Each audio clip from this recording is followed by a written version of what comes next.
Chapter 40 of Can't Think Straight was one of the saddest things I've ever read. If you've ever been annoyed with Garam's behavior towards Jaehyuk, I think you really need to read this chapter, because this chapter explains why Garam is so hesitant to let Jaehyuk be into him. And if you're someone in the LGBT, then you will definitely know and understand where Garam is coming from, because now that Garam knows that Jaehyuk possibly has feelings for him, it reminded him of something that he promised himself he was never gonna do again. And it turns out that when Garam was in high school, another straight guy liked him, but somehow the straight guy's mom found out and she confronted Garam and his dad. And this woman was unhinged. But the worst part is that the straight guy put the blame on Garam. He said, oh, Garam tried to he stopped himself. He was going to say kiss, but then he said, Garam said that he had feelings for me. And then the mom went off and she told Garam's dad,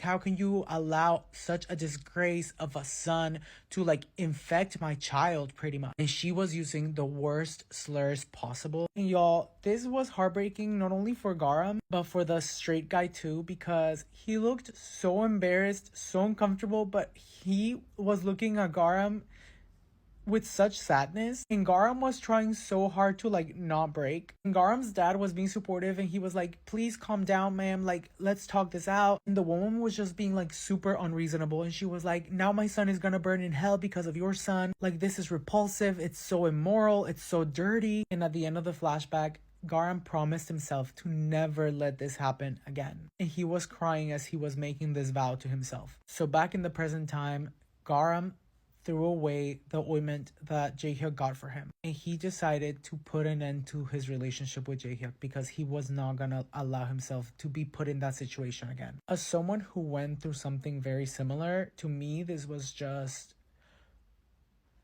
super sad and triggering. I don't think a lot of people understand what this does to a person, but when it happens to you, it truly changes you.